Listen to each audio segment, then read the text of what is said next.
dejaremos un momento de silencio por nuestro compañero Andrés Felipe Mejía.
Siempre he sido un convencido, y lo seguiré siendo, de que la base del desarrollo de una sociedad es la educación.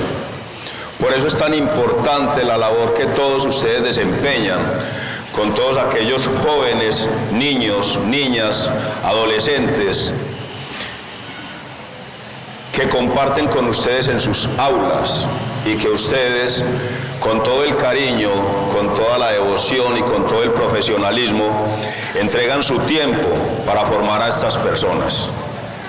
De ustedes depende que la formación que se les dé a esos jóvenes, niños, niñas y adolescentes sea un fruto que produzca grandes cosas para la sociedad. Porque cuando un producto final es de mala calidad, la culpa no es de ese producto final, sino de quien lo elaboró. Y ustedes de una u otra manera les toca esa dura labor de formar a estos jóvenes. La administración municipal en cabeza de nuestro alcalde José María Ochoa se preocupa bastante para que todos los jóvenes y ustedes como docentes tengan espacios que sean apropiados para desarrollar su labor. Porque como lo decía quien me antecedía, no es fácil desplazarse a una escuela de una vereda a 2, 3 horas de camino. Muchas veces tener que vivir en esos espacios para poder cumplir con la labor de ser docentes.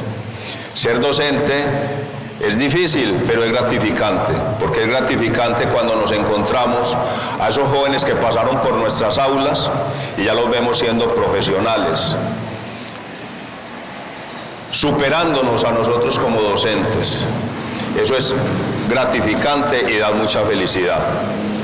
Y son ustedes en estos espacios, porque son ustedes los que conocen la problemática de la educación, los que pueden cambiar esas dinámicas y pueden hacer que estos jóvenes puedan salir bien formados y puedan seguir su formación a nivel superior. Desde la administración municipal nos preocupamos porque en el municipio haya espacios para que estos jóvenes, una vez terminen su ciclo de bachillerato, puedan ingresar a hacer sus carreras de educación superior y puedan encontrar dentro del mismo municipio donde tener empleo. Es por eso que venimos trabajando con la Compañía Agrícola de la Sierra para que ella se instale en nuestros municipios y desde ya estamos formando a los jóvenes de 10º y 11 en carreras técnicas para que puedan ingresar a ese mercado laboral. Es una empresa que de entrada nos va a brindar entre 300 y 450 empleos directos. Y queremos que todos esos empleos sean cubiertos por jóvenes del municipio de Vegachí y que no tengan que traer jóvenes de otros lados. Entonces, yo creo que todos tenemos una labor propia y responsable con todos estos jóvenes. Desde la administración municipal cuentan con todo nuestro apoyo y nosotros sabemos y estamos convencidos que ustedes como docentes en estos espacios van a encontrar la manera de mejorar mucho más la educación. Bienvenidos a todos y que este espacio de reflexión traiga grandes frutos para estos jóvenes que tienen ustedes en sus manos. Muchas gracias. Hoy nos reunimos no solo como profesionales de la educación, sino como ciudadanos comprometidos con el presente y el futuro de nuestros niños, niñas y jóvenes. Este foro no es solo un evento académico, es una invitación a repensar nuestro rol como educadores, como gestores de cambio y como líderes comunitarios. Vivimos tiempos de enormes desafíos, las brechas sociales, el acceso desigual a la tecnología, el cambio climático y los fenómenos globales como la inteligencia artificial o la transformación del trabajo nos exigen renovar nuestras prácticas, nuestros currículos y sobre todo nuestra mirada pedagógica. Pero también vivimos tiempos de oportunidades. Tenemos más conocimiento, más herramientas y más posibilidades de colaboración que nunca antes. Por eso este foro tiene un objetivo claro: escucharnos, aprender juntos y diseñar propuestas concretas para fortalecer nuestra educación local, porque nadie conoce mejor las necesidades de nuestra comunidad que quienes las habitan y viven el diario. Y porque estamos convencidos de que la educación no se transforma desde arriba, sino desde el trabajo comprometido en cada aula, en cada vereda, en cada escuela. Por ello, traigo a colación, a manera de autocrítica y crítica para la realización de estos foros y futuros, la conceptualización que hace más de 30 años nos estableció la Ley General de Educación en su artículo 164, quien define que los foros son espacios para reflexionar sobre el estado de la educación y hacer recomendaciones a las autoridades educativas para el mejoramiento y cobertura de la educación, y en el cual se reunirán las comunidades educativas. Por ello, estos son espacios de participación, de diálogo y de discusión de las comunidades educativas con miras a la evaluación de la aplicación de las políticas educativas en el territorio, y que infortunadamente, tanto desde el ámbito nacional y departamental, igual municipal, hemos caído en esa difuminación del objetivo. Estos foros se han convertido en espacios únicamente de capacitación. La invitación es a todos nosotros, las autoridades, de retornar esos espacios de discusión, de análisis de las políticas educativas que nos rigen a todos nosotros. Quiero agradecer a todas las instituciones que han hecho posible este encuentro y en especial a los maestros que, a pesar de las dificultades, siguen siendo el corazón del sistema educativo. Su vocación y su ejemplo son la base de cualquier transformación real. Los invito entonces a ver este foro como una oportunidad para dialogar, proponer y construir juntos una educación que responda a los retos del siglo XXI, pero que nunca olvide su raíz humana: formar personas integrales, solidarias, críticas y capaces de transformar su entorno. Que sea un espacio fértil de reflexión, aprendizaje y esperanza. Muchas gracias. Reciban un saludo fraterno de parte de las 27 sedes rurales y la sede principal de la institución educativa John F. Kennedy. Hoy me honra profundamente presentar la voz de nuestras veredas, caminos polvorientos y escuelitas campesinas donde florece la esperanza en cada cuaderno abierto y cada maestro comprometido. Nos convoca este foro educativo municipal en un momento muy especial, ya que Begachí, en sus pocos 40 años como municipio, nace casi a la par de los foros educativos nacionales que vieron la luz en los años 90. En plena efervescencia de la Constitución Política de 1991 y la Ley General de Educación. Somos un municipio joven, pero con alma de luchador. Y eso nos permite soñar una política pública educativa que no solo administre lo presente, sino que transforme radicalmente el futuro. Hoy queremos hablar de inclusión social, no como un discurso, sino como una urgencia, porque en las trochas del municipio, donde aún los niños caminan kilómetros para llegar a una escuela multigrado, la educación inclusiva no puede ser una opción, debe ser una decisión política y pedagógica. No hay educación de calidad si no es para todos y con todos. No puede haber excelencia si no hay equidad. La convivencia escolar también clama protagonismo. No podemos educar en ambientes donde la violencia, el miedo o la indiferencia se normalicen. Necesitamos escuelas restaurativas, empáticas, dialógicas, donde el conflicto sea una oportunidad para crecer. Desde los comités escolares de convivencia hasta el último receso, debemos seguir el respeto, el afecto y la ciudadanía. Y las TIC, tan necesarias hoy, no pueden seguir siendo un privilegio urbano. Las tecnologías deben llegar a las aulas campesinas, no solo con conectividad, sino con sentido pedagógico, con formación docente, con contenido pertinente, que cada niño o niña, desde la más remota vereda, tenga acceso a un mundo de posibilidades que le permita aprender, crear, emprender y trascender. Por eso, este foro no es solo un espacio para escuchar experiencias o ponencias de 3 expertos que muy amablemente nos acompañan el día de hoy.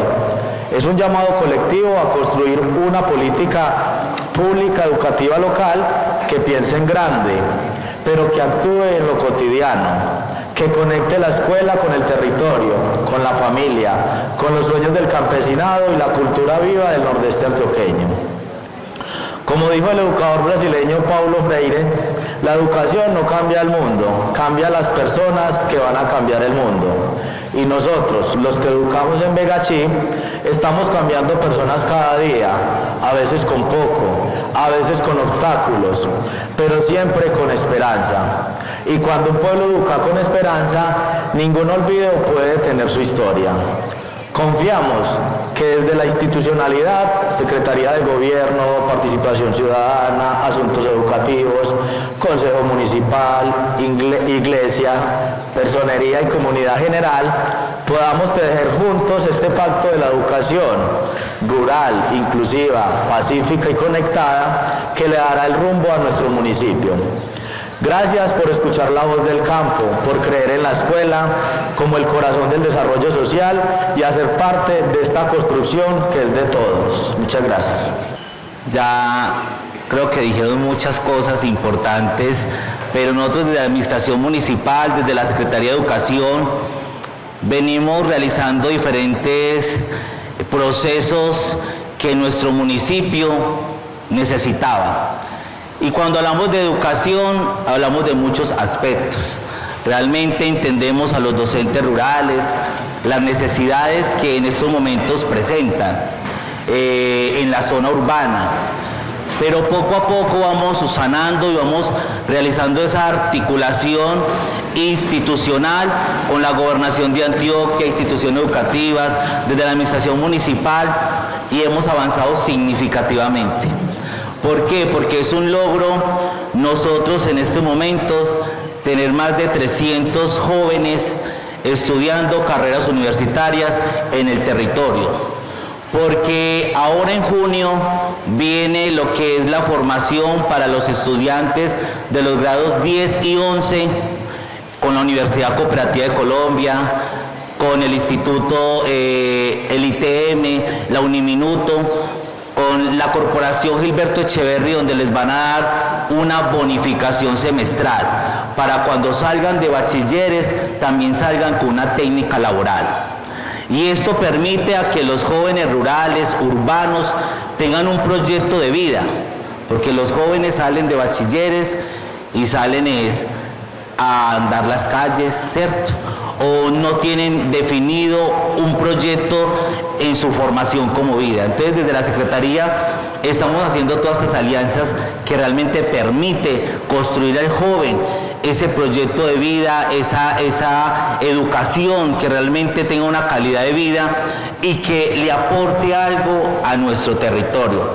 Realmente es a uno como joven le produce un grado de satisfacción ver a uno todavía docentes que lo formaron a uno, al rector Orlando, que fue uno de mis docentes, la profe Luceli, José. O sea, realmente uno dice, vale la pena educarse, vale la pena salir adelante. Y como joven que soy de padres campesinos, de estrato socioeconómico 2, vale la pena decir si se puede. Desde el campo también podemos ser profesionales. Muchos de ustedes, los docentes, también estudiaron con muchas necesidades y que realmente hoy se está viendo los frutos. Como Secretaría de Educación tienen las puertas abiertas, estamos ya iniciando las obras y ahora sí se va a materializar las obras en educación. Vamos a iniciar ya con el tema de infraestructura educativa, con las instituciones que no tienen el tema del agua, con el tema de restaurantes escolares, con el tema de embellecimiento a las instituciones. Entonces vamos a empezar a transformar la educación poco a poco y significativamente. Hoy resalto, valoro a maestros, maestras que admiramos, respetamos, porque están construyendo el futuro de la educación. Mi admiración, mi respeto para ustedes, porque educar en estos tiempos no es fácil. Y esto es de vocación que ustedes realizan. Y felicitar y agradecer a los expertos que hoy van a compartir con nosotros esas experiencias. Como decía Orlando, los foros educativos que estamos realizando en esta administración son más vivenciales. Realmente el tema magistral, vienen, nos dicen, pero entonces el qué hacer en las aulas, cómo lo hacemos. Entonces, por eso, los expertos el día de hoy vamos a trabajar lo que es la inclusión, las TIC, la convivencia escolar, que son tareas o que son temas que a veces como docentes no sabemos abordar en una institución y que hoy nos van a dar esas herramientas para llevarlas a las aulas de clase y poder brindarle a los estudiantes esa educación con calidad. Así que agradecerles y bienvenidos todos ustedes.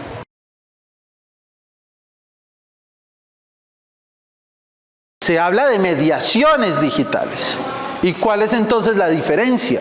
La diferencia es que la herramienta se utiliza con un fin específico y claro. La mediación es un conjunto de instrumentos, técnicas y herramientas que facilitan, y no solo facilitan, sino que permiten el trasegar de algo hacia un punto, de un punto A a un punto B.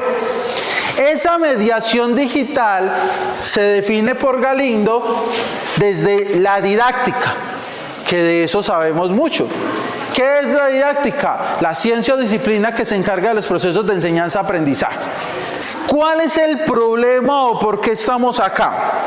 Aparte de que pues en las escuelas rurales no hay herramientas digitales. Ese es uno de los problemas más grandes. ¿Cómo hablar de mediación digital en una escuela rural que está a X cantidad de distancia, en donde por X situaciones no se ha accedido o no se les ha brindado las herramientas digitales? Entonces sería un poco hipócrita hablar de esto cuando no las hay. Sin embargo, si partimos de los elementos de qué es tecnología y qué es lo digital, podemos entonces cambiar un poco ese pensamiento. Y partamos. La primera herramienta tecnológica que tuvo el hombre fue un palo. La tecnología se define como todo aquello que es utilizado para facilitar un medio. Y en las escuelas rurales, los que más tecnología saben son los docentes rurales. ¿Por qué? Porque ellos por medio de su entorno, según lo que dice la escuela nueva, diseñan experiencias vivenciales que acercan al niño o niña a un aprendizaje significativo. Por lo tanto, hacen uso de herramientas tecnológicas. Ahora, digitales. ¿Qué se entiende por lo digital? Lo digital es todo aquello que proviene de la informática, que es la ciencia de almacenar información y que se transforma en códigos binarios o no binarios de datos. Ahora, esos datos, ¿cómo se representan? Por medio de instrumentos y dispositivos, no desde la manera Foucaultiana, sino desde la manera tecnológica. Y un dispositivo es un aparato de televisión, una hoja de papel, porque acá entra un poco lo de literatura. ¿Qué es leer y qué es escribir? Codificar y decodificar. Incluso, paréntesis, cada área tiene su lengua. Por lo tanto, eso de alfabetización inicial, y ahorita vamos a ver un poco de eso, ya no es tan claro. Porque si cada área tiene su lengua, todo el tiempo estamos alfabetizando inicialmente. No es la misma la forma de codificar de las matemáticas que la forma de codificar del español. No es lo mismo la forma de codificar de las ciencias sociales, que tiene una jerga propia a las del español como tal. Entonces, acá vamos a hablar de brecha didáctica y brecha digital. Pregunto antes de avanzar, ¿qué es la brecha didáctica?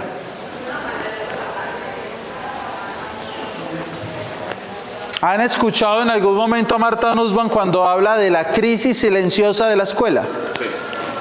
¿Qué es la crisis silenciosa?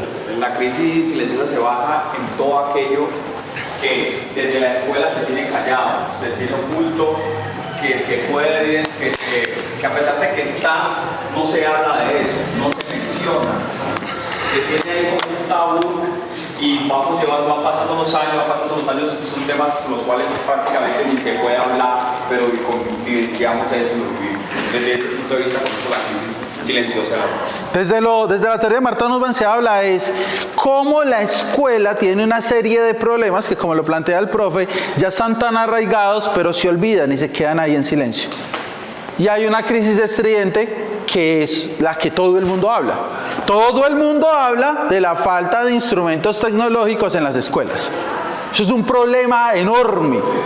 De eso siempre que nos sentamos a hablar con el Estado, le decimos, ay Estado, pero ¿cómo voy a enseñar tecnología si ni tengo computadores? ¿Cómo voy a enseñar mediaciones didácticas y digitales si computadores para educar necesita 3 horas para poder prender y para poder coger y arrastrar una diapositiva? Pero no hablamos de la brecha didáctica. La brecha didáctica es una crisis silenciosa. ¿Y qué es entonces la brecha didáctica? La brecha didáctica surge cuando los docentes no logran integrar los medios digitales en sus estrategias pedagógicas de manera coherente con las formas actuales de comunicación y aprendizaje de los estudiantes. Esta brecha se origina más en carencias formativas. Artículo 164. Los foros deben permitir la intersubjetividad, interrelacionamiento y la crítica a las políticas educativas. Pero también los foros educativos tienen que hacernos una reflexión. Y aquí la reflexión es, ¿hasta dónde somos nosotros los culpables de las brechas didácticas? Somos analfabetas. ¿Hasta dónde somos en realidad analfabetas digitales? Y hasta dónde en realidad el problema es que nosotros estamos educando para el pasado. En países como Suiza y otros, hablar de TIC se está volviendo incluso muy crítico, porque estamos volviendo a la enseñanza analógica. Eso no quiere decir que no es digital, pero se está priorizando la lectura de hoja impresa y se está priorizando otros elementos como la escritura a mano, que tiene unas repercusiones significativas dentro de la conciencia. Mientras en Colombia, las TIC es el boom. Entonces nosotros llegamos tarde y aparte de llegar tarde no aprovechamos esa ventaja que tienen allá. Y como no la aprovechamos, entonces tenemos eso, brechas didácticas. Ahora, el uso o el mal uso de las TIC. Nosotros como profesores nos quejamos de que los muchachos todo el tiempo están pegados del celular, que no entienden, y se ha demostrado, como ya lo planteábamos, que el celular tiene repercusiones cognitivas, retrasos en el aprendizaje y otros elementos. Inclusive, volviendo a lo que es la alfabetización, los muchachos hablan una lengua y nosotros hablamos otra. Como nunca hablamos en la misma lengua, no nos entendemos. Del colegio en el que estoy, se está realizando una investigación que habla de lo siguiente. ¿Por qué los pelados no es que no nos escuchen, es que no nos entienden? Literal, no nos entienden. Yo le hablo a un muchacho, vamos a utilizar el pluscuamperfecto, por ejemplo. Levante la mano aquí, ¿quién entiende qué es el pluscuamperfecto? El había y el hubiera utilizado como auxiliar de un verbo y que tiene que ver con el pasado más pasado de la lengua española. Pero si yo utilizo esa expresión, mire que no conecto con la lengua de ustedes. Si utilizo movimiento rectilíneo uniforme, ¿quién de acá me entiende movimiento rectilíneo uniforme? El problema es de la lengua. Y el problema es que los TIC, YouTube, TikTok y entre otros cambian la lengua. Entonces ya tenemos los muchachos que utilizan TikToker, influencer, hay expresiones como LOL, que muy Q y X cantidad de expresiones que lo que están profundizando es una forma de entender el mundo y por lo tanto de significarlo. Usted no llegó a recrear, usted llegó a enseñar. Y eso es una crítica desde las teorías de las mediaciones pedagógicas y de las mediaciones digitales que se le hace a los docentes TikToker. En este momento hay 4 o 5 docentes que son más creadores de contenido que docentes. Pero ellos se plantean mostrar la vida del docente y nosotros aplaudimos y admiramos, pero no hemos analizado si esas prácticas sí están generando algo real en los estudiantes. Simplemente, ay no, qué bacano la profe. Y solo hay 2 o 3 que convirtieron esa fama en procesos de mediación digital. ¿Qué pasa ahí entonces? Es que no estamos entendiendo qué es lo digital. Hagámonos una pregunta. ¿Qué es para nosotros utilizar una herramienta o utilizar una mediación en el aula? ¿Cómo yo enseñaría el movimiento rectilíneo uniforme que no tiene aceleración y que es el traslado de un punto A a un punto B con una velocidad constante por medio de una mediación digital? ¿Cómo enseño yo la coma? Por medio de una mediación digital. No estoy hablando de que yo me pare acá y entonces empiezo a utilizar ahí una docente que he visto que empieza a jugar aquí con los muchachos y que se graba jugando y ya. Entonces todo el mundo le aplaude. Uy, qué bacana, profe. Sino cómo lo enseñamos. El aprendizaje es per se un deleite, porque es encontrarnos a nuevas posibilidades. El problema es la subjetividad del deleite. Lo que me causa placer a mí no es lo mismo que le causa placer a usted. Y esa máxima entonces entra en una discusión y es, si enseñar es simplemente el deleite, ¿qué pasa cuando no hay deleite, pero hay responsabilidad? Ahí es donde entra en cruce todo. No todo lo podemos volver un deleite y un juego. Si bien un texto, un muchacho lo puede sacar de la inteligencia artificial en menos de 5 segundos, resulta que esos textos que sacan en menos de 5 segundos pueden tener muy bien implementado el uso de la coma, pero el texto no le va a decir esto es una coma tal, esto es una coma tal, esto es una coma tal. Profesores de español que hay aquí, ¿cuántos usos de la coma hay? ¿Cuántos usos de la coma hay? ¿Cuántas son las funciones de la coma? Profesores de español. No. Coma vocativa. Enumerativa, explicativa, de inciso. Hay 23 usos de la coma. Entonces el muchacho divinamente, usted le dice, necesito que me escriba un texto muy bien, utilizar la coma. Sí, ChatGPT se lo saca de una. Ahora, voltéele la pregunta. Mijo, ese texto que usted sacó de ChatGPT, entonces vamos a hacer una cosa. ¿Esta coma qué hace? ¿Esta otra coma qué hace? Listo. Entonces, escaneemos ese QR, por favor. La coma un mundo, ¿cierto? Sí. Muy bien. Ese objeto virtual de aprendizaje lo diseñé yo para esta presentación. Se vuelve mediación cuando dentro del objeto virtual de aprendizaje tiene todas las herramientas para que el estudiante pueda entender el concepto, explorarlo, pero aparte de explorarlo, también pueda volver a él y practicar el aprendizaje. Ahí en ese aprendamos permite 2 cosas. Permite la interacción con el docente y permite también comprender los conceptos y abrir una serie de juegos. Y se se hace por medio de grupos que vendrían a ser lo mismo que aulas. Y ahí le va dando el criterio de mediación. Yo no le estoy pidiendo al muchacho el producto terminado. Le estoy dando todas las herramientas para que él, por medio de un proceso sistemático que no tiene que ser directamente evaluable, lo lleve a que se esfuerce un poquito más en la producción. Y le evito que ChatGPT piense por él. Porque ustedes no le están calificando a ChatGPT. A ChatGPT le dan 5 estrellas en Google Play Store. Pero al muchacho lo tienen que evaluar según su nivel. Entonces, ¿el muchacho puede repasar aquí la explicación? Sí, acá tiene la explicación. Resuelve, sale un ejercicio en donde ustedes deben poner qué conector va y qué coma va. Pero si ustedes le dan a ese ejercicio, los invito a que pongan cualquier conector ahí en el primer ejercicio y bajen en la aplicación y le den en el chulito que hay abajo. Abajo hay un chulito. Me paro acá. Claudia se levantó temprano para estudiar. Vamos a poner cualquier conector.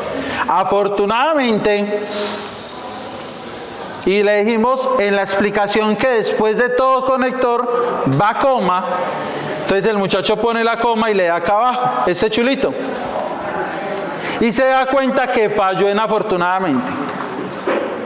Si yo le doy el criterio de mediación a esto, yo no le voy a decir al muchacho, mijo, la solución es esta. Yo le voy a decir, mijo, falló. Busque la solución. Ahí hay muchas opciones, busque cuál es. Pero lo acompaño en el proceso, vuelvo y le explico.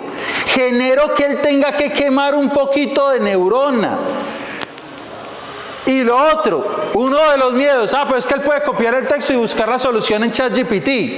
Cuando nosotros estudiamos y nos apropiamos del conocimiento, nos damos cuenta que ChatGPT le va a poner cualquier conector, dado que la oración gramatical puede tener conectores del mismo tipo, pero no es el que está en las opciones. Pongo un ejemplo, también es un conector y asimismo es otro conector y son iguales. Yo le puedo poner también o asimismo, la oración no va a cambiar de sentido. Pero ChatGPT no sabe cuál es la que yo pensé. Como no sabe cuál es la que yo pensé, como dirían los pelados, baila. Le tocó pensar. Y ahí le doy la concepción de mediación. Voy a poner otro. Y volvió y le dio. Volvió y falló. Ahora no tiene ni televisor. ¿Por qué pasa? Profe, ¿qué significa lo digital? Es la codificación y decodificación de información. Déselo impreso. No lo puede dar impreso. Profe, cópielo en el tablero y hágalo por medio de alcance una estrella o opciones. O sea, miren que son estrategias que se dan para abarcar cualquier tipo de mediación, sea analógica o no analógica, sea digital o sea impresa. Pero el problema es la brecha didáctica.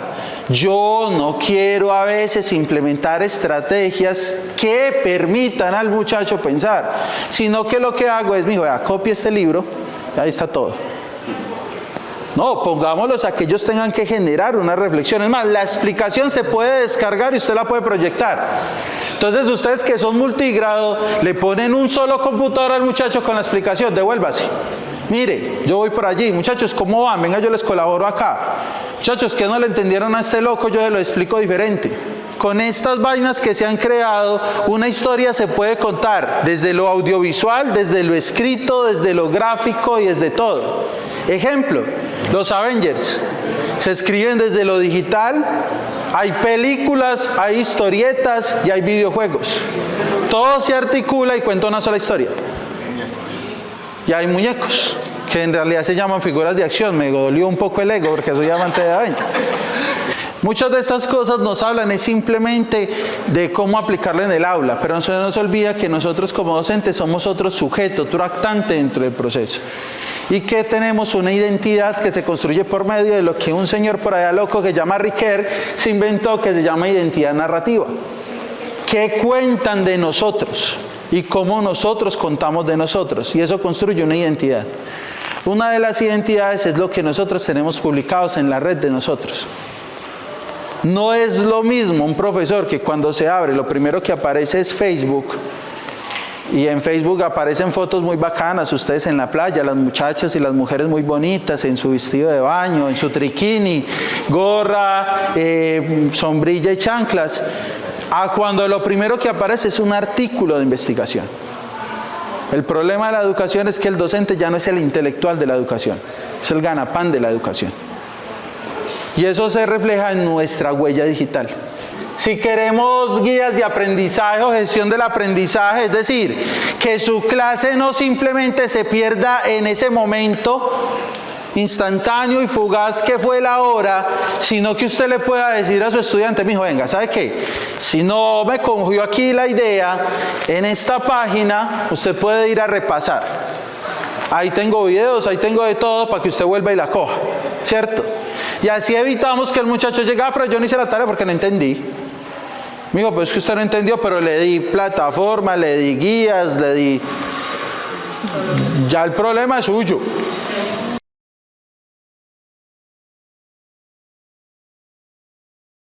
Feliz de estar hoy acá por Vegachí conociendo. He tenido la oportunidad en estos últimos días de andar varios municipios del norte, nordeste, Bajo Cauca y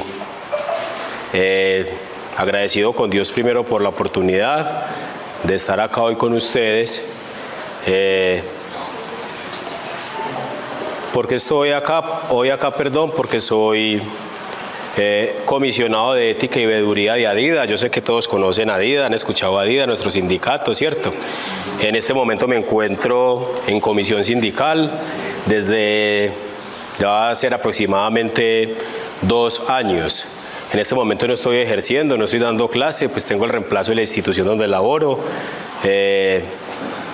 Trabajo en la hermosa subregión. Yo sé que la de ustedes también es muy bonita, pero yo tengo que hablar bien de la subregión donde yo laboro, el suroeste de Antioquia, municipio de Venecia, y soy de Fredonia. Y el objetivo de esta charla es que la hagamos pedagógica más en el sentido de que todos participen, o la gran mayoría.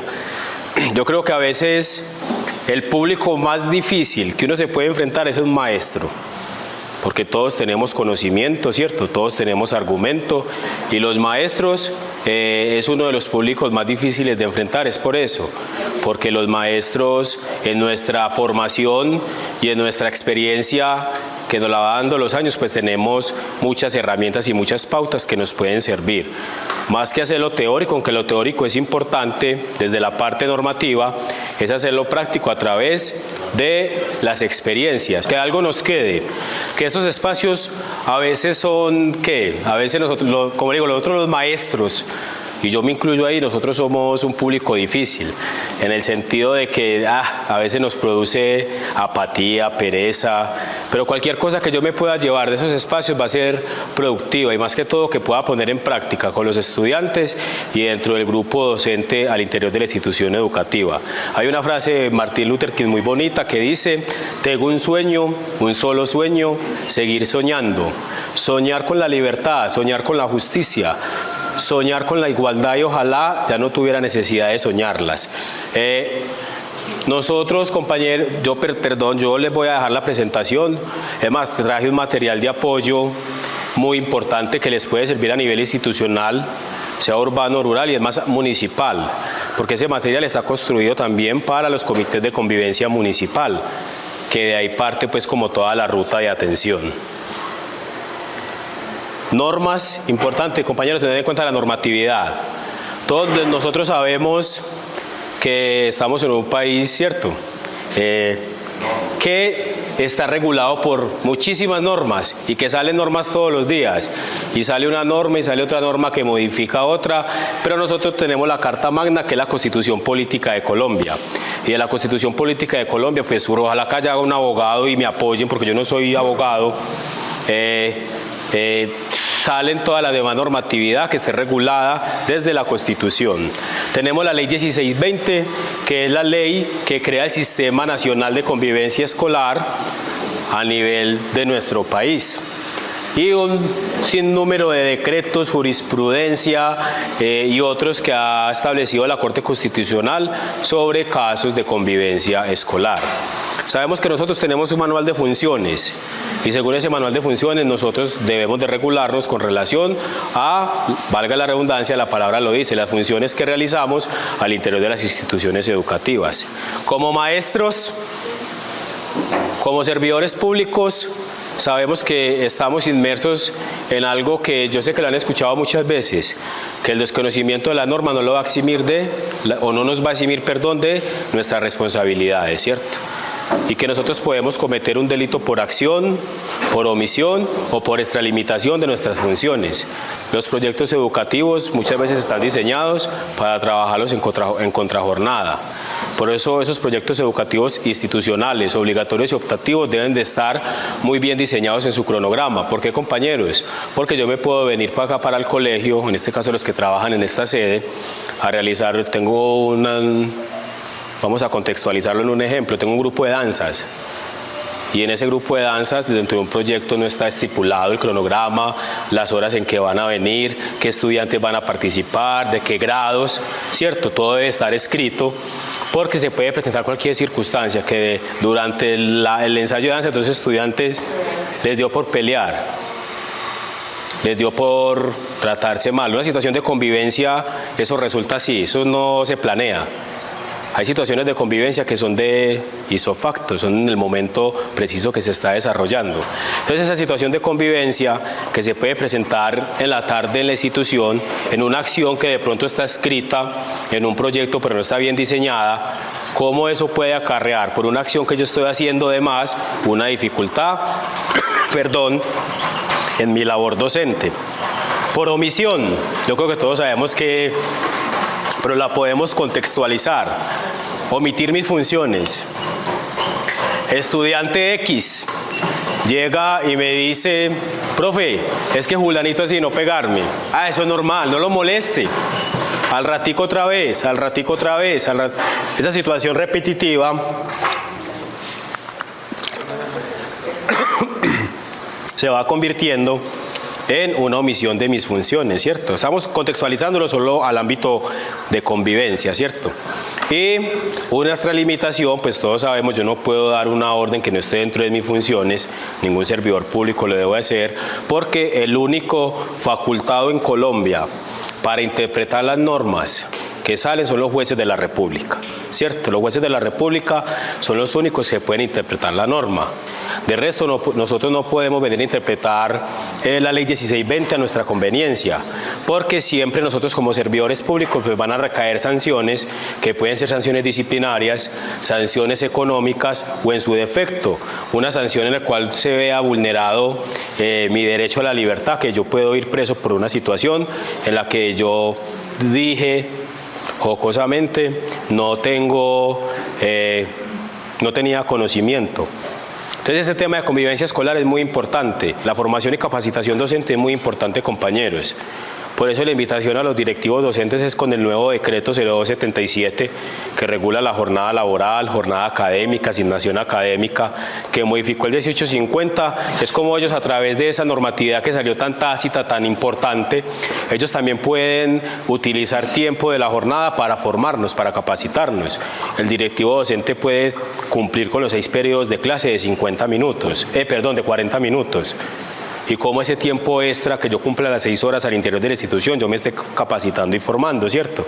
Porque salió con 2 conceptos muy importantes. Jornada, lo que es la jornada del concepto continuo y la autónomo, ¿cierto? Las horas autónomas.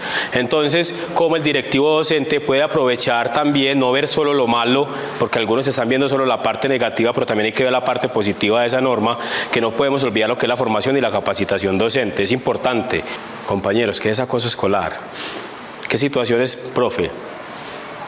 Cuando una agresión se vuelve repetitiva. Una agresión repetitiva. ¿Qué otro concepto podemos dar, profe? Cuando una situación afecta a la otra persona, Sí. no solamente física, sino también verbal. Emocional, ¿cierto? Psicológica. Hace mucho tiempo, unos niños de grado tercero estaban, digamos, en los descansos, parando a los niños de preescolar y primero y quitándole las moneditas. Suele pasar. Y entonces pasaba siempre en los descansos, siempre llegaban, nos paraban, le quitaban, digamos, la medida que tenían, de nuevo lo que trajo, y eran dos niños para explicar bien. Cuando el último, uno de ellos destapó pues la olla, y ya en ese entonces llegó la coordinadora en ese tiempo, y empezamos con varios seguimientos a esos dos, y nos dimos de cuenta que sí era verdad. Ya después fuimos a las casas también de los papás de los jovencitos. De los niños. Vivían parte, los primos pues digamos, eran muy pobres.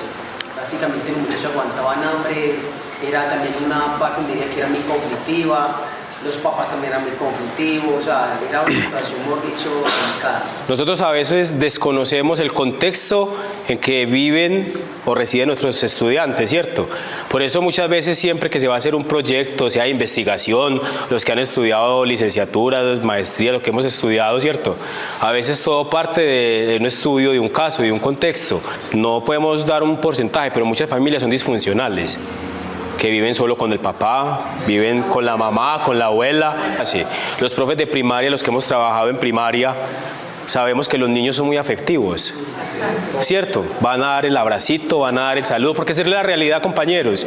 Y cómo de pronto ese es el único abrazo que recibe el niño o la niña en el día, porque en la casa tiene otro contexto que de pronto le está afectando su salud emocional. A veces los que estamos acá o los que están dando la charla escuchamos y vemos la educación tan bonita.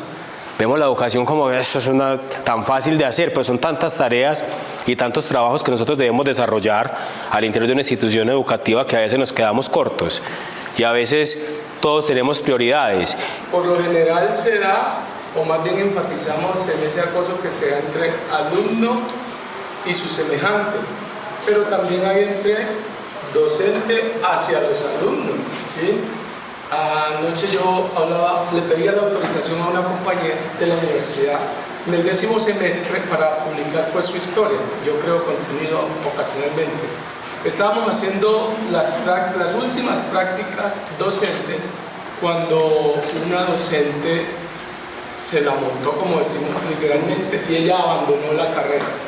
O sea, fue tan fuerte ese acoso, ese impacto que ella se decepcionó de la educación. 10 años después, hasta ahorita lo está superando. Y en este momento está abordando 3 técnicos. Está estudiando nuevamente, pero para ella fue un impacto súper fuerte. Entonces, a veces nosotros no medimos o no dimensionamos lo que puede generar una simple actitud. La palabra. Tanto nosotros como docentes, los estudiantes o entre estudiantes, y a veces normalizamos todo. Pero también hay que contextualizarlo a la ley 1010, que es con relación al acoso laboral, porque es que también ese ambiente laboral también va a incidir, valga la redundancia, en ese ambiente que yo voy a ir a desempeñar al interior del aula de clase, ¿cierto? Porque muchas veces ese acoso laboral no se ve siempre, es que no tiene que ser el directivo siempre hacia el docente, puede ser de un compañero par mío, de un docente a un docente, porque cómo da la clase, vea, no está haciendo nada en clase, usted cómo está, ¿cierto, compañeros? Porque nosotros somos muy dados a eso. Una invitación muy personal y con todo el respeto, compañero. Cada quien, si yo me apropio de mi función al interior de mi aula de clase, cada quien es responsable de su aula de clase. Lo que pase al exterior es responsable el demás compañero y en el aula de clase del otro profe. Pero claro, es que no podemos llevar solamente hacia el acoso escolar, sino que también está el acoso laboral, porque también es un tema de convivencia. Es que la convivencia es entre pares académicos, en este caso docente-docente, directivo docente-docente, entre docentes y padres de familia, ¿cierto? Y nosotros somos muy dados a dar esos juicios de valores de manera sin querer queriendo, como decía el Chavo del Ocho, ¿cierto? Que a veces un estudiante uno a veces hasta los molesta y les hace que genera risa, pero uno no sabe qué está ocasionando en ese estudiante. De pronto una burla, que yo hice un comentario, sí es bruto, un ejemplo, ¿cierto? Usted nunca va a aprender, siempre uno. ¿Qué se va a interiorizar el estudiante? Siempre uno. ¿Yo para qué voy a hacer esto? Siempre uno, siempre uno, siempre uno. Entonces a veces nosotros utilizamos palabras que no deberíamos utilizar, porque como dije al principio, nosotros somos los profesionales, nosotros somos los adultos al interior del aula de clase. Me pasó con una palabra cuando yo recién llegué a la institución y que maicera. Y yo decía, maicera, pues yo creo que es que produce maíz, porque era una finca que tiene mucho maíz, y era que le estaban diciendo, entre comillas, a una compañera que era fupa. ¿Usted por qué dicen a la compañera maicera? No, lo que pasa es que ella anda con el uno, anda con el otro, entonces nosotros le decimos maicera. O sea que maicera es así, La forma de educar es heterogénea y eso es respetable. Cada quien busca la estrategia por la cual considera que sus estudiantes le van a aprender, que ese es el objetivo. Porque la primera educación está, y eso yo creo que es un concepto que es repetitivo y lo hemos escuchado muchas veces, está en la familia y está en la casa. ¿Cierto? Nosotros solo vamos a moldear a ese estudiante en conocimiento y en algunos aportes que podamos darle en valores y en esa formación ética al estudiante, pero lo que es el conocimiento con relación a las áreas obligatorias y optativas. Entonces, acoso, acá tenemos compañeros, esto es una forma de violencia intencionada y repetitiva que afecta a niños, niñas y adolescentes. Causa daños físicos, emocionales, sociales y psicológicos. Puede ocurrir de manera presencial o virtual. Ciberacoso, compañeros, difícil el ciberacoso, ¿cierto? Está en moda. Es un tema muy difícil, del cual nosotros no podemos ser ajenos a lo que está ocurriendo con nuestros estudiantes, con esos grupos de WhatsApp que ellos crean o con esas redes sociales, Facebook, TikTok, Instagram, que tienen de todas. Porque esos grupos muchas veces, entonces alguien manda alguna información del salón, este sí es lambón, eso es lo que palabra, este sí es sapo, este sí es aquello, porque así son terminología que utilizan los muchachos. He podido evidenciar inteligencias artificiales tan buenas para nosotros compañeros, que nos van a favorecer el trabajo al interior del aula de clase. Una cantidad de herramientas que nos van a ayudar a que un estudiante aprenda a seguir instrucciones. Y yo a través de una inteligencia artificial en clase de tecnología decirle, muchachos, hoy van a hacer una imagen que tenga estas y esas características.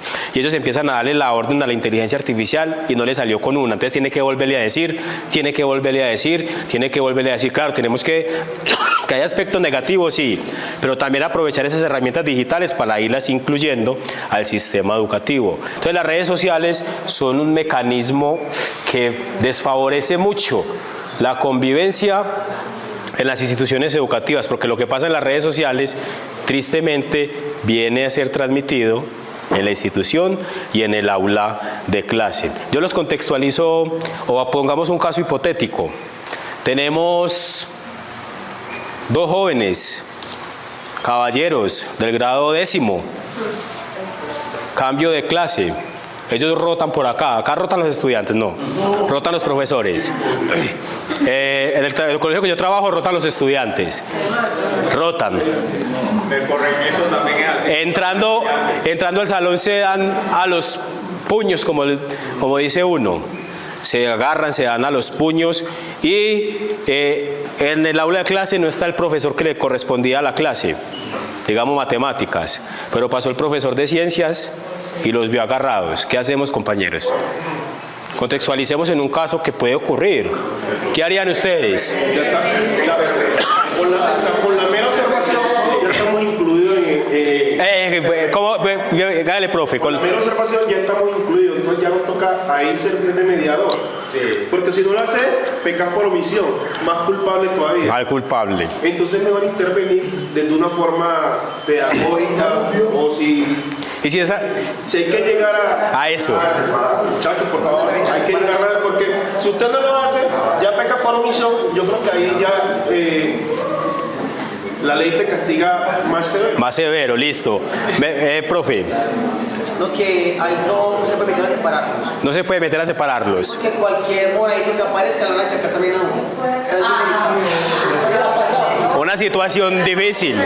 Profe, bien pueda. Ahora otra situación que se puede presentar. Sí, bien pueda, profe. Estamos en ese salón, en el otro donde realmente nos tocaba la hora también, ¿sí? Entonces llega... Imagínese. Más problema para... Por A o por B. Siempre salimos perdiendo. Entonces, ¿qué harían ustedes, compañeros? No puede, el profe dice que no puede separar, mediar. ¿Qué haríamos para poder...?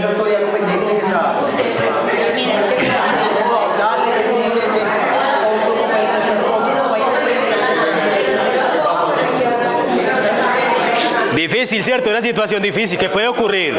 Es que puede ocurrir en cambio de clase, puede ocurrir en un descanso que, compañeros, recuerden, los descansos pedagógicos y ahora con el 0277 es indispensable que tengamos eso claro, compañeros. Las zonas de vigilancia que llaman en los colegios, pues yo debo de estar en la zona de vigilancia porque esas 6 horas están al interior de las 6 horas de mi jornada continua dentro de la institución educativa. Que hay que buscar estrategias, sí, porque por lo general nos toca siempre a 2 en la misma zona. Entonces, si necesito ir al baño, pedir el favor al compañero o compañera que de pronto me ponga cuidado mientras que yo regreso, si voy a desayunar, porque tristemente la normatividad, eso fue algo muy beneficioso para el magisterio, pero tristemente a veces piensan que nosotros no desayunamos, no tenemos necesidades fisiológicas, ¿cierto? Entonces, vean, los descansos pedagógicos en esas zonas es una recomendación, traten de acordar con otros compañeros si no pueden estar, porque esas zonas en ese momento, y si está escrito, y me imagino que los rectores, los coordinadores manejan eso por escrito,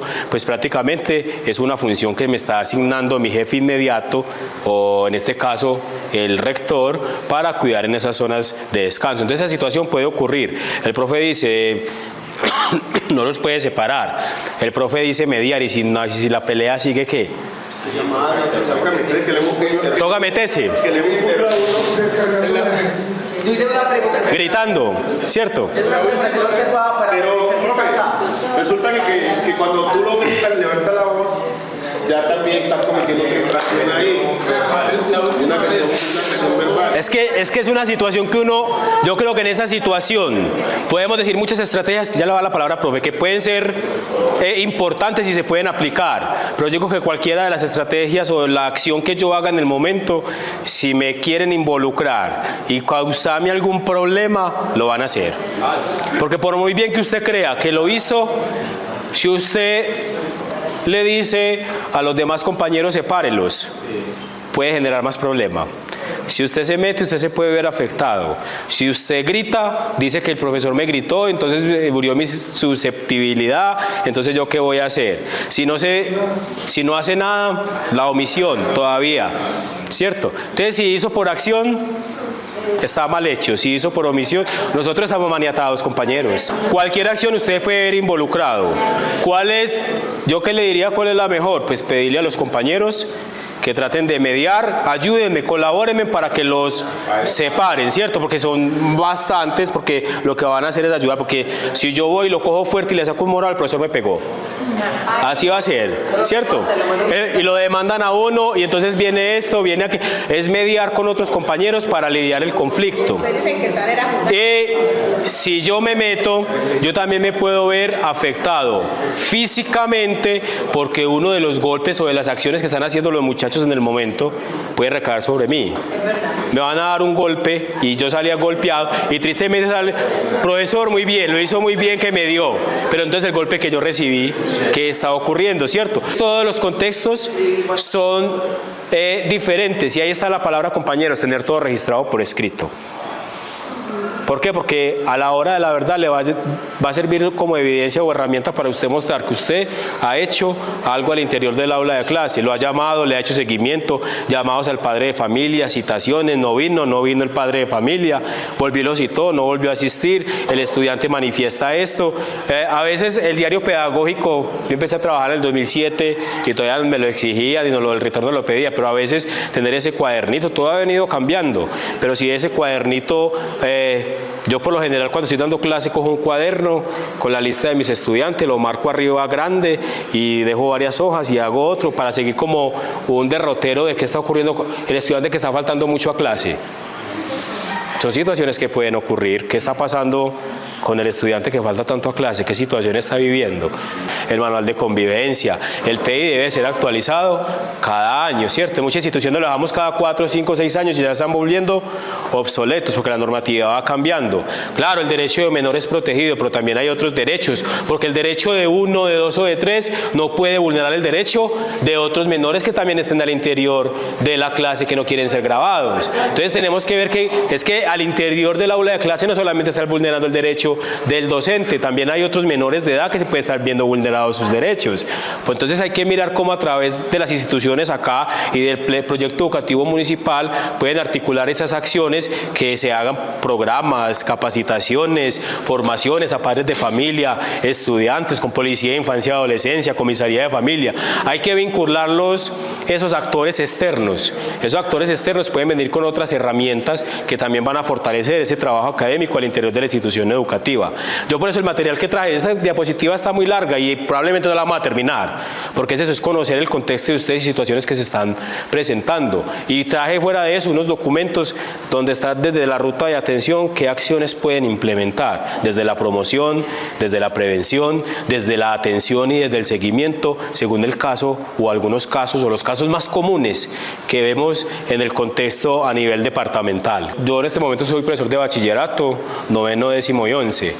El problema, yo ahorita les decía que hay que utilizar los celulares, sí, pero cuando yo estoy en mis clases, yo soy muy serio, pongo mis reglas. Yo te mandé a hacer lo hice en tela y mandé a hacer bolsillos, 35, 40 bolsillos. Todos los estudiantes entran enumerados y ponen su celular. Todos enumerados, todos. Y los que son de bachillerato, ya que hizo la institución, valga la redundancia, lo institucionalizó. Y lo hizo, no como yo lo mandé a hacer en telita, que le pagué a una señora. Lo hizo en madera, organizado, bonito. Si el profesor va a trabajar una inteligencia artificial, un taller, una actividad que necesite el uso del celular, van y lo cogen solo por el tiempo. De resto, el celular, y se hizo la pedagogía con los padres de familia. Se hizo la pedagogía con todos los estudiantes y la regla se institucionalizó que los estudiantes a todas las aulas de la institución educativa San José rotan, y fue difícil al principio, pero ya es un éxito. Ya no se demoran porque pusimos las reglas y ellos mismos llegan y se sientan en su puesto. Entonces es una estrategia que les puede servir, compañeros. ¿Por qué? Porque yo no puedo decirle a un estudiante no me traiga celular, porque yo no lo puedo obligar a que no se lo den, a que no se lo compren, ¿cierto? Pero sí institucionalizar actividades. ¿Y cómo lo hicimos? Lo modificamos, lo pusimos, ya la palabra profe, en el sistema de evaluación institucional, y lo ingresamos al manual de convivencia. Ahí está. Y recuerden, compañeros, ustedes esa estrategia o cualquier modificación que le hagan al sistema de evaluación, al manual de convivencia, aplica al año siguiente, ¿cierto? Entonces usted no puede venir y decir rige, sino que debe de ser aplicado, porque eso debe ser en pedagogía, articulado con padres de familia, articulado con los representantes de los estudiantes, con el representante de los docentes, representante de los directivos docentes, y de pronto hacer una pedagogía a nivel municipal que pueda fortalecer eso. Claro, van a haber momentos que vamos a necesitar la herramienta, venga, vaya, cójala, el tiempo que es, en 15 minutos me van a hacer eso, en 15 minutos el celular debe estar nuevamente en su puesto. Listo. Si es la pedagogía, es muy buena pregunta. Nosotros nos hicimos la misma pregunta: si se pierde el celular, ¿qué pasa? Compañeros, pues nosotros estamos dentro del aula de clase, ¿cierto? Hay que ponerlo en un lugar donde esté el escritorio, cercano al escritorio del docente, cerca de donde esté visualmente del docente. Nosotros, ¿cómo hicimos? Es que nosotros las filas las enumeramos cada silla con el 1, 2, 3, 4, todas, así. Los cajoncitos, 1, 2, entonces suena cambio de clase, se para esta fila y sabe que coge la fila de arriba. Esta fila, no van en desorden a coger el celular. ¿Por qué? Como le digo, compañeros, suena muy bonito, eso suena hermoso, pero fue difícil, fue largo. Ese proceso lo empezamos en el 2021, yo salí del colegio en el 2023, pues por la comisión sindical, pero a hoy he hablado con compañeros, tengo mucho contacto con la rectora porque le ayudo en varias cositas y me dice: César, esto ha sido un éxito. ¿Por qué? Porque fue difícil. Claro, los estudiantes ellos no salen a la carrera, hay cambio de clase y salen volados, no. Suena muy bonito, pero si es pedagogía. ¿Por qué? Porque nosotros lo hicimos articulado desde dos elementos importantísimos: manual de convivencia, sistema de evaluación institucional. ¿Por qué? Porque el estudiante, cuando se ve motivado por la nota, eso nos ayuda. Tristemente es así, pero es una herramienta y un mecanismo del cual yo puedo hacer uso que sea favorable para el estudiante, ¿cierto? Compañeros, acá tenemos 3 actores de lo que es el acoso escolar, del contexto escolar, la víctima, el agresor y el testigo. Hay dos clases de testigo: el testigo que impulsa que sí se presente el problema y el testigo que me va a servir a mí, ocular, visual, auditivo, ¿cierto?, ante cualquier circunstancia que se pueda presentar de convivencia escolar. Las víctimas pueden sufrir heridas, problemas, dificultades escolares y mayor riesgo de enfermedades mentales. Un estudiante muchas veces, cuando es víctima, prefiere no contar, no hablar o no viene a estudiar. Se va interiorizando ese problema que se le está presentando, y cuando explota, como dice uno, es cuando se vienen las circunstancias, porque va a llegar el momento que la víctima, cuando dice uno, se le llenó la taza y no sabemos de qué manera va a reaccionar. ¿Quiénes somos los que estamos en el contexto educativo? Nosotros somos los que podemos evidenciar cuál es el comportamiento que van teniendo los estudiantes. Acá tenemos algunas de las situaciones que puede detectar tanto la institución, puede detectar la familia, puede detectar el comité de convivencia municipal, comité de convivencia escolar: depresión, soledad, ansiedad, baja autoestima, dolor de cabeza, de estómago, faltar mucho a la escuela, bajo rendimiento académico, conductas autodestructivas, lesionarse. El estudiante se autolesiona, puede tener tendencia suicida, ¿cierto?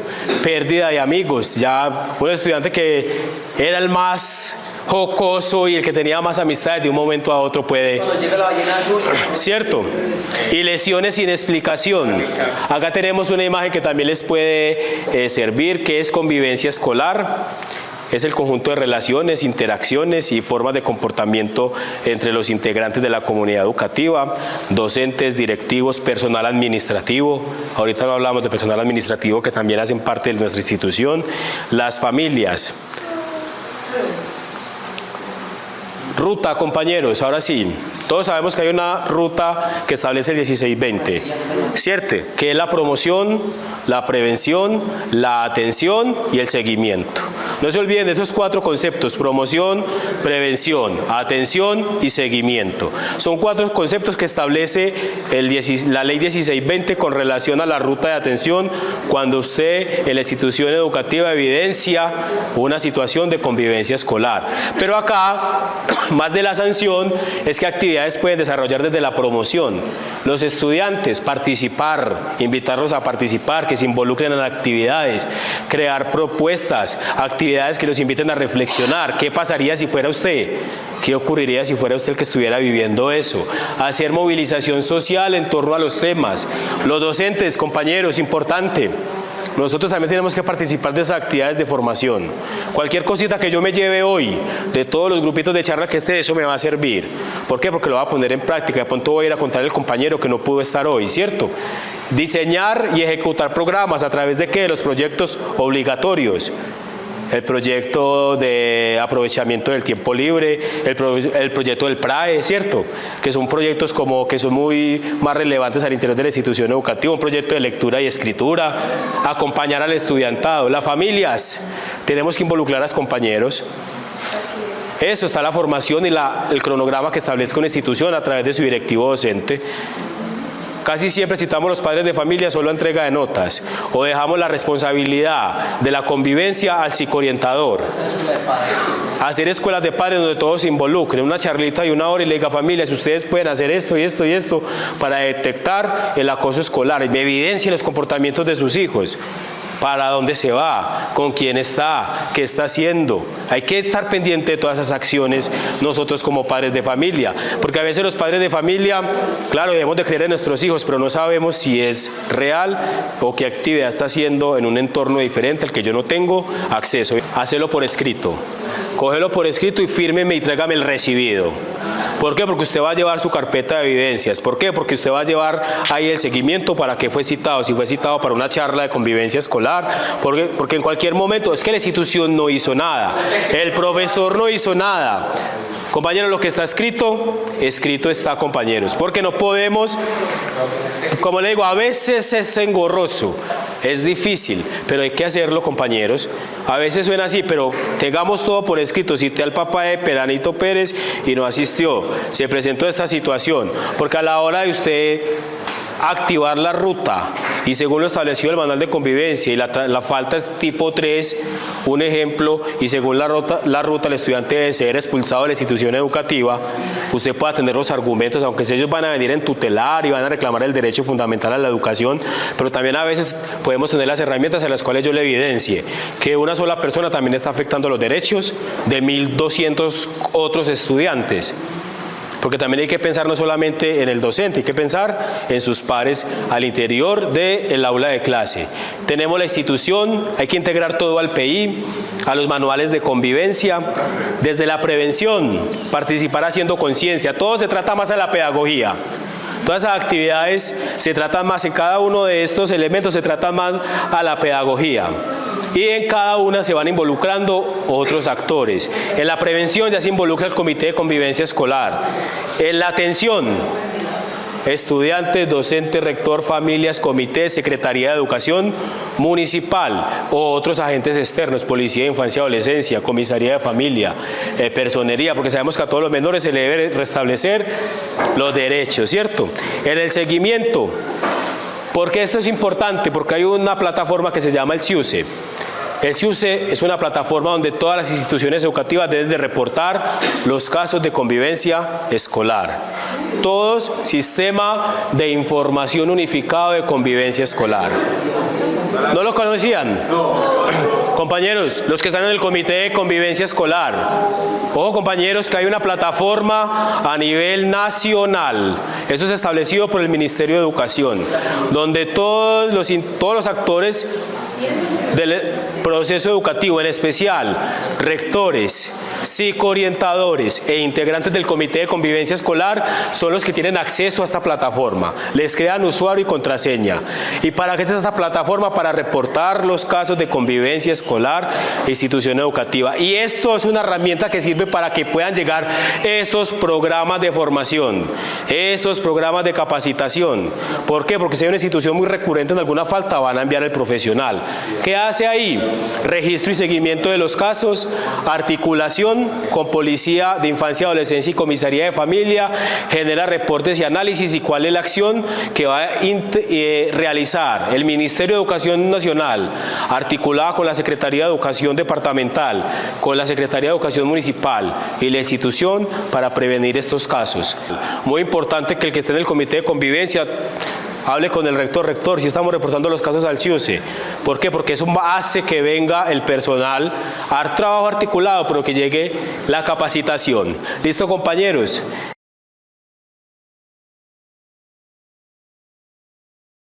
Me preguntaba Francisco, ¿inclusión? ¿Eso qué es inclusión? La palabra inclusión se ha ido engordando. Se ha ido engordando. ¿Quién le ha dado ese sentido? En la educación, o sea, en la educación. Porque como les dije, mi Secretaría es de Asuntos de la Mujer, Género e Inclusión, pero la inclusión mía es diferente a la inclusión que expresa el Ministerio o que expresan después del 2017 con el 1421, etcétera. ¿Cierto? Entonces, ponía yo un ejemplo, casuísticas que se llama eso, pero me parece que es importante traerlo a colación, porque la palabra inclusión ha cabalgado desde los años 80,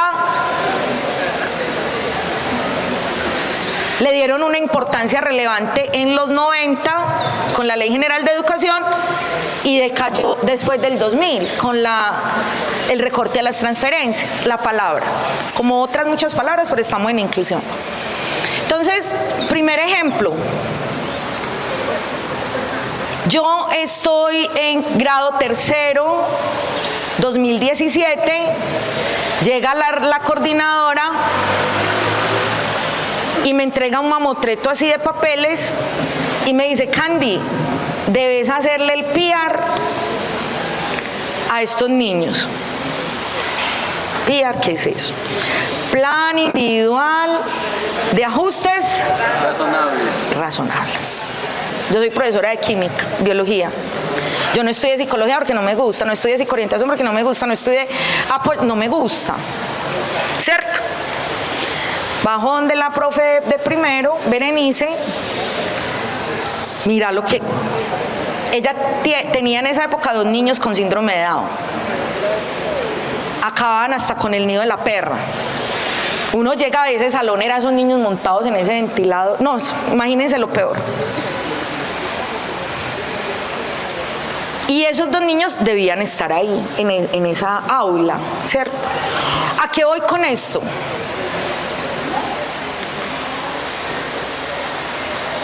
Después de que se financia diferente la educación, la plata de la educación pasó a ser un gasto que lo tienen que minimizar porque nosotros le salimos muy caro al Estado.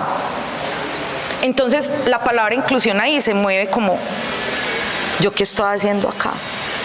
Cuando yo estudiaba bachillerato, 1982, estaba yo en segundo bachillerato,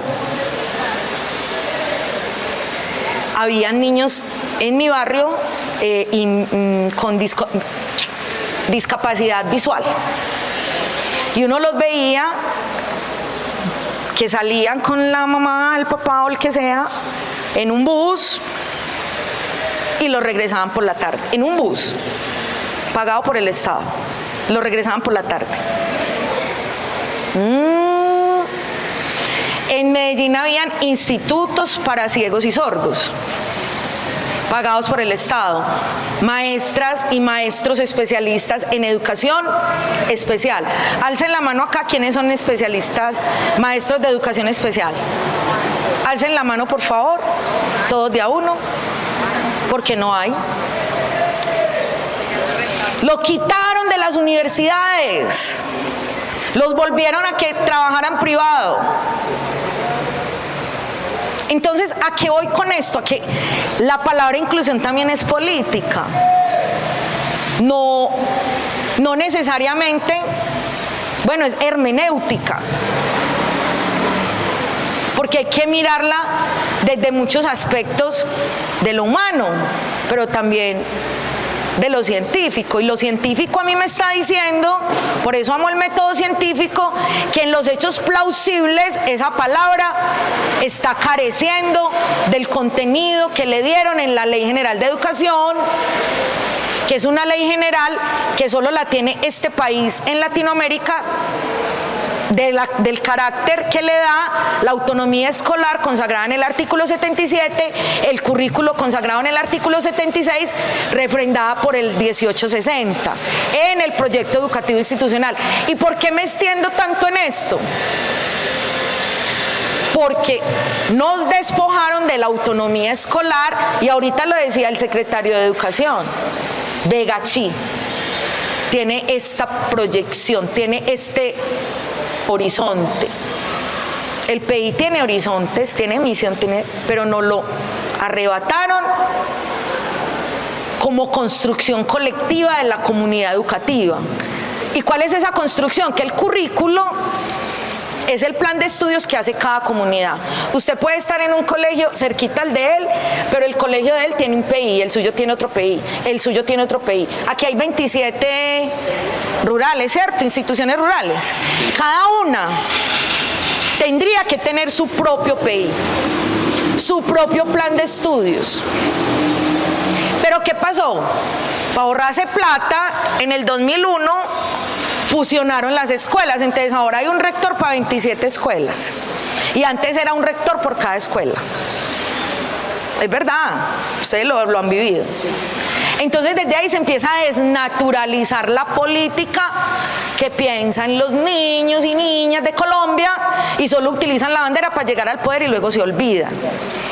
porque vuelvo y retomo los niños con discapacidad visual, discapacidad auditiva, etcétera, etcétera. Niños y niñas con síndrome de Down. Habían instituciones especializadas en niños con síndrome de Down. Habían instituciones especializadas en niños con discapacidad visual. Pero para ahorrarse plata, ¿cómo nos ahorramos plata para pagar la deuda externa? ¿Cómo recortamos la platica? Inventémonos una teoría, porque yo he buscado, he hecho el rastreo. Piaget, Vygotsky, Lacan,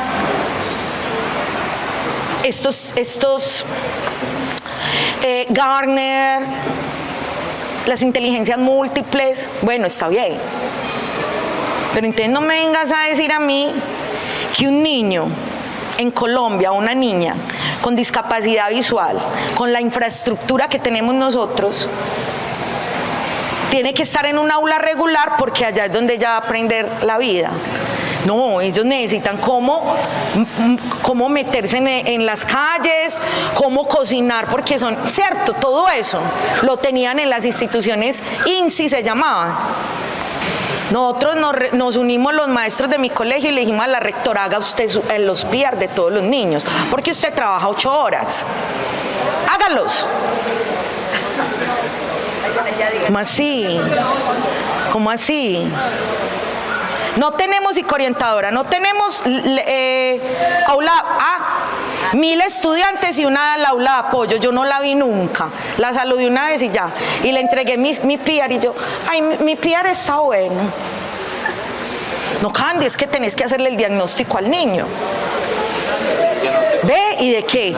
Tú debes decir si tiene síndrome de... si es bipolar o si tiene TDAH. La educación inclusiva es un proceso destinado a responder a la diversidad de necesidades de los alumnos mediante una mayor participación en el aprendizaje, las culturas y las comunidades, y a reducir la exclusión dentro y desde la educación, que busca garantizar el derecho a una educación de calidad para todos los estudiantes, sin discriminación y reconociendo la diversidad como un valor.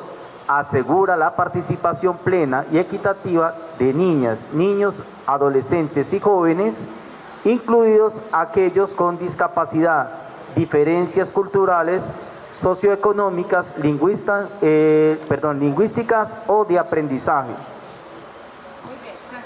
El secretario de Educación dijo: no, aquí no vamos a trabajar teorías, sino las herramientas. Hombre, yo pienso que estas precisiones hay que tenerlas en cuenta a la hora de ir pensando también. El foro estipulado en la Ley General, artículo 164, es ponernos a pensar esto. Cuando ellos se paran allá a hablar de calidad, de inclusión, es que la calidad del municipio, es que, ¿de cuál calidad? Vegachi va a salir primero en las pruebas a ver, ¿eso es calidad? O Vegachi tiene las políticas públicas, después de haber hecho un foro sobre la inclusión, donde tuvieron en cuenta la voz de los maestros en el sentido de cambiar la financiación del municipio a enfrentar esto que dice tan lindo el ministerio: dato mata relato. Con discapacidad, diferencias culturales, socioeconómicas, lingüísticas, pura caspa, ¿cierto? Sigamos, por favor. Principios claves de la inclusión: equidad y no discriminación, eliminación de barreras de aprendizaje y participación, reconocimiento de la diversidad como parte de la condición humana, flexibilidad curricular y metodológica, participación activa de todos los actores. Entonces aquí viene un detalle. ¿Cómo demuestro yo que la escuela hoy es una guardería? Que a nosotros nos tienen como cuidadores. Si yo hablo de inclusión, pero no tengo las herramientas ni el presupuesto, yo soy profesora de química. Diseñé una clase, preparé una clase para enseñar la tabla periódica. Mendeleev, cómo él unió todos los elementos en una tabla dependiendo del número, bueno, todo eso para que los estudiantes comprendan la diferencia entre elemento y compuesto. Entonces, ¿dónde está el oxígeno? ¿Dónde está el hidrógeno? Cualquier cosa. Pero resulta que en el salón tengo 5 niños donde les tengo que hacer flexibilidad curricular. Entonces, ¿dónde está el conocimiento? No puedo trabajar como yo quiero que se adquiera ese conocimiento. Y si los aíslo en un grupito, entonces ya los estoy excluyendo. Y si estos niños no los meto con los regulares, entre comillas, entonces ya estoy impidiendo que estos aprendan. O sea, esto hay que pensarlo. A mí cuando salió el 1421 yo dije, ve, ¿cuándo tuvieron en cuenta las voces de nosotros? ¿Cuándo? En el 2017 le cambiaron la naturaleza a la inclusión. La introducen en la escuela, porque la escuela ya el PI de las escuelas es un libro gordo, el libro gordo de Petete. En el PI hay que introducir el proyecto de tránsito, el proyecto de alimentación, el proyecto de transporte, el proyecto de educación sexual, el proyecto de historia, el proyecto de paz, el proyecto. Y va uno y les pregunta a los docentes, ¿cuál es su PI? Y muchos no saben, porque es que el PI se hace con toda la comunidad. Consejo académico diseña el plan de estudios con la comunidad, consejo directivo, rector, comunidad, plan de estudios, autonomía escolar. ¿Qué hay que hacer en esta comunidad? Lo dijo el secretario de Educación. Vamos a hacerlo cumplir. Que no sean palabras gaseosas. Entonces aquí está la normativa. Decreto 1860. Quiero poner un ejemplo. Aquí hay un análisis de la normativa que rige la educación inclusiva. ¿Qué hay? ¿Qué contenido? ¿Cuál es el decreto? ¿Cuál es la contribución a la educación inclusiva de estas leyes que nos ponen? Pero ¿cuáles son los vacíos que encontramos? Y muchas de ellas tienen vacíos. Miren, por ejemplo, el 1421, que es el que más trabajamos, reglamenta la atención educativa de estudiantes con discapacidad en el marco de la inclusión. Contribución a la educación inclusiva. Introduce conceptos como ajustes razonables, flexibilización curricular, apoyos pedagógicos. Define la corresponsabilidad de las instituciones educativas y las territoriales. Esto no es de cada institución, esto es con el Estado, con el municipio, con el secretario de Educación. Y las tensiones, se limita a la discapacidad, dejando por fuera otras dimensiones de la diversidad como género, etnia, ruralidad, migración. Su implementación ha sido desigual. O sea, nadie entiende eso, que nos lo ponen a cumplir, a regañadientes, nos hacen que seamos psicólogos, psiquiatras, hacer los ajustes razonables, se convierte en un mentirógrafo a veces. Es la verdad, no me lo estoy inventando, que a mí me tocó, yo lo hice así, ¿cierto? Bueno, esto se lo voy a dejar para que ustedes lo analicen. Cómo el proyecto educativo institucional se convierte en un elemento burocrático después del 2000, solo para cumplir. Pero nos dicen, meta el 1421 en el PI sin formación docente especializada. ¿O no? ¿Cuántos psicólogos tienen ustedes en sus instituciones educativas? ¿Cuánto? ¿Usted psicólogo? ¿Cómo se llama usted? ¿Cómo? Jorge. Voy a ir a una consultica. Bueno. No, uno tiene que distraer el ojo también. ¿Tienes 27 instituciones? Yo pregunto, ¿darás abasto?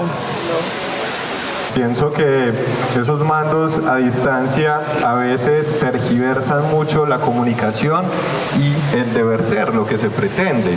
Sin embargo, son las herramientas con las que contamos y desde ahí, humanamente y profesionalmente, buscamos superar esas brechas que nos plantea la educación inclusiva. China, Japón, Singapur hace 30 años era como nosotros.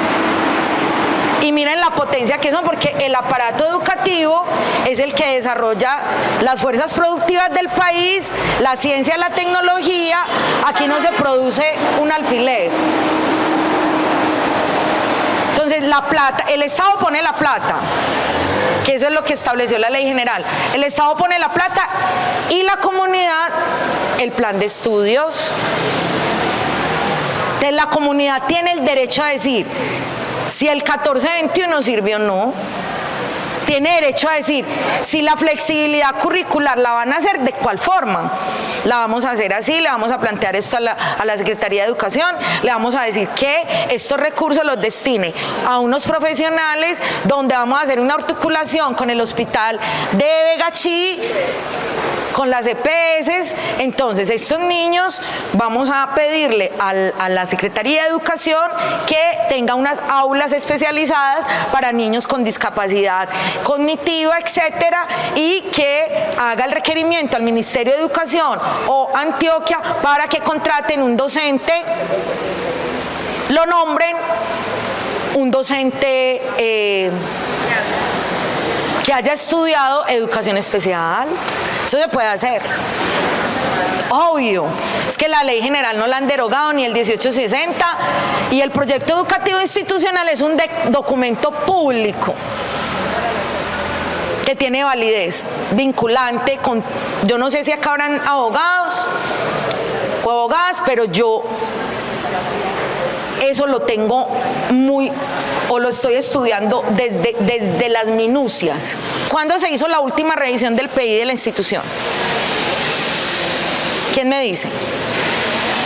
Eso se tiene que hacer dependiendo de ustedes, cada 5 años, cada 3 años, cada 10 años.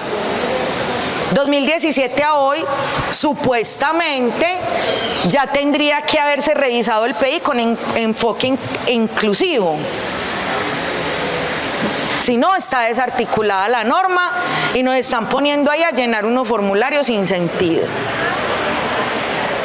¿Cierto?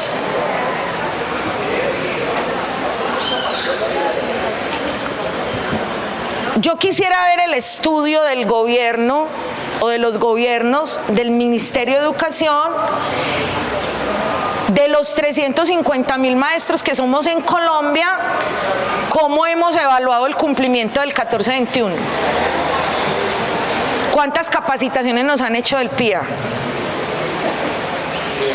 ¿Quién me dice cuántas discapacidades hay en este momento establecidas en el 14-21?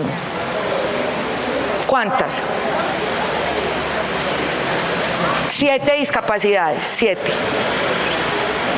Cada una tiene su forma de atender con herramientas, y aquí cierro con eso, con herramientas que nos van a ayudar a que estos niños tengan un avance sin ser nosotros especialistas.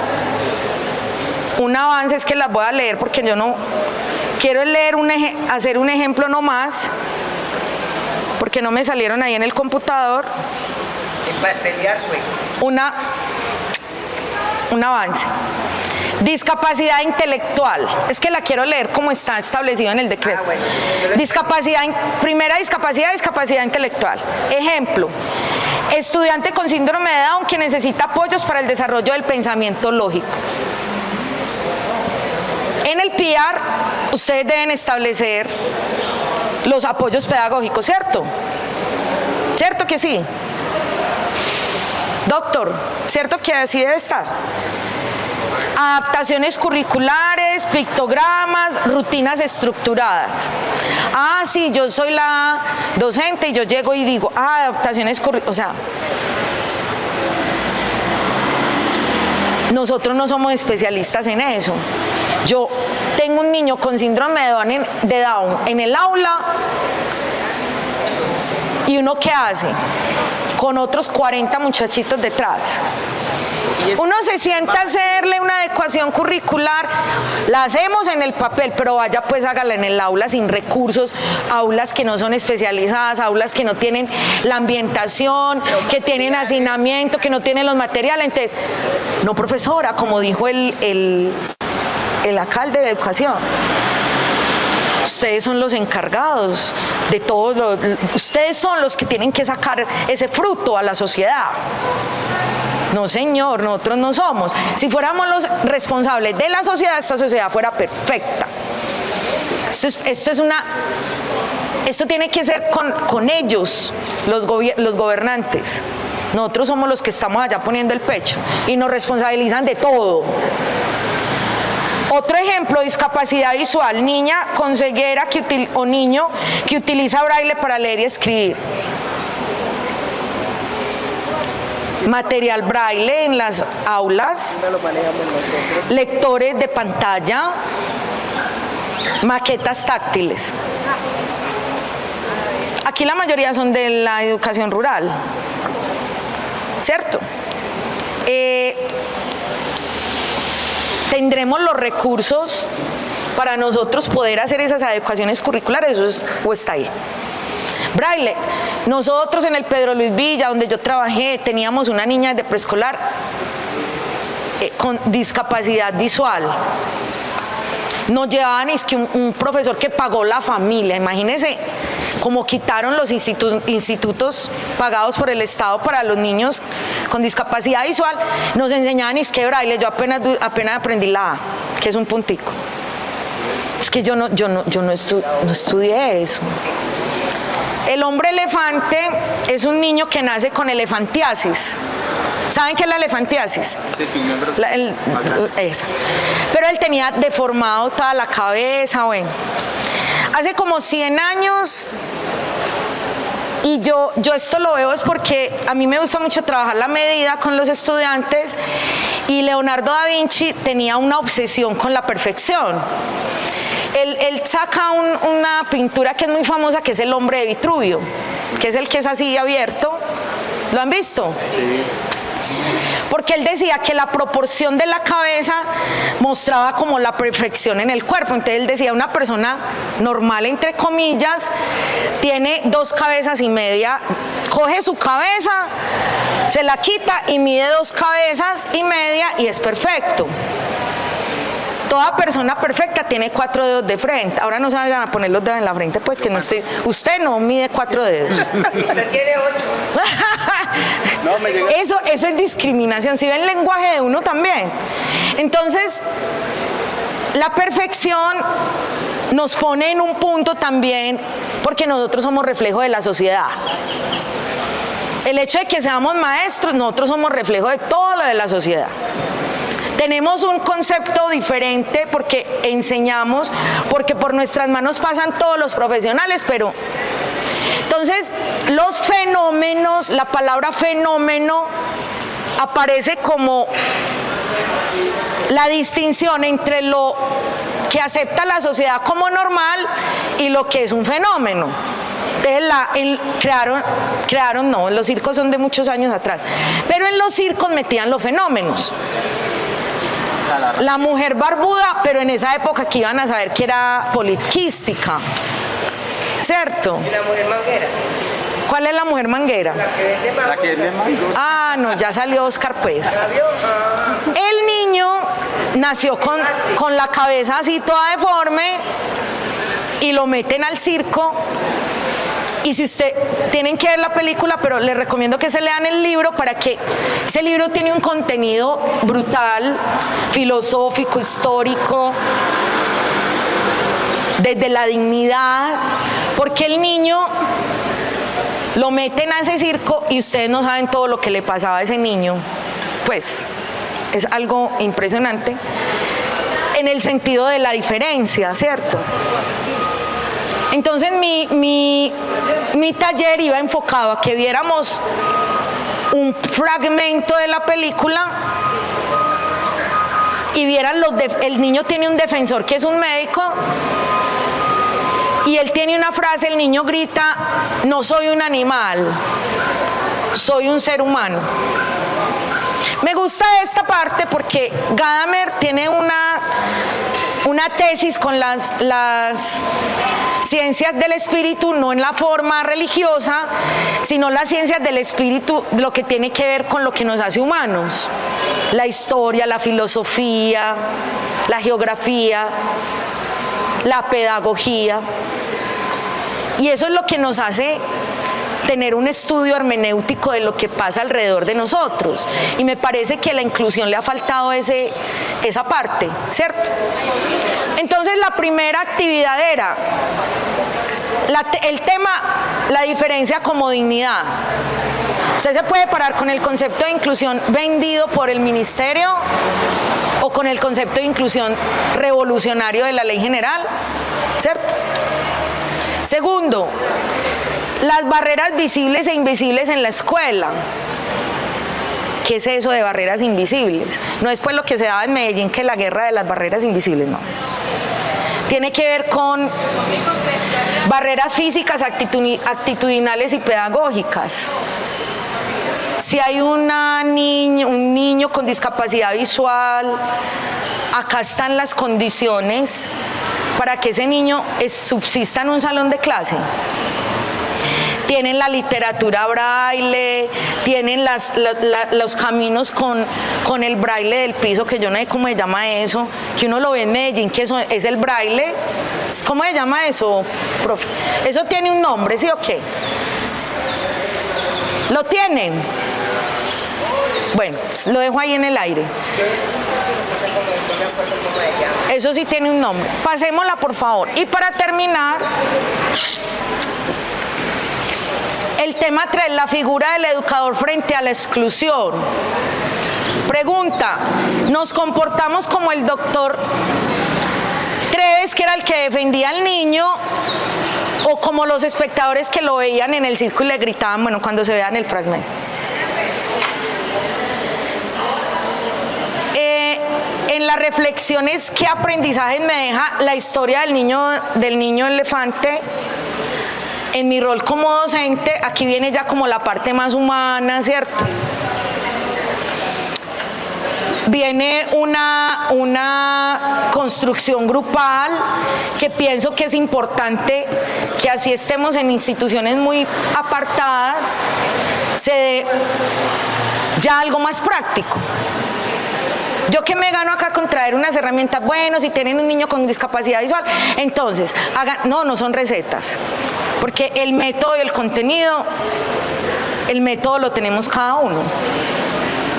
Pero hay profesionales que nos pueden ayudar con eso. Pero miren, hay un solo psicólogo para 29 instituciones. ¿Cuándo da la vuelta? ¿Cierto? Educar es, ante todo, reconocer la humanidad del otro. La inclusión no es un favor, es un derecho. Ahora hablaba yo con alguien, no sé si era, no, con Francisco no. Es digno que estos niños y niñas estén en las aulas regulares y no se les brinden las oportunidades que están establecidas desde la ley general, que es un derecho. Ahora hablaba otro profe de los derechos humanos, es un derecho que ellos tengan la oportunidad de desarrollar y extrapolar las deficiencias que tienen para poder vivir, pero con personas que los entiendan desde la ciencia, los entiendan desde lo pedagógico especializado. Porque lo digo por experiencia, tuve estudiantes en ciertos aspectos con alguna discapacidad, porque como ya tienen que estar todos en las aulas regulares, y yo me sentía que estaba engañando a ese estudiante, desde mi ética, que lo estaba engañando. Y por más que yo me esfuerce, por más que yo quiera, yo sentía que lo estaba engañando. Entonces esa era como la reflexión que quería que debatiéramos hoy. Yo sé que yo me extendí demasiado, pero muchas gracias, compañeros.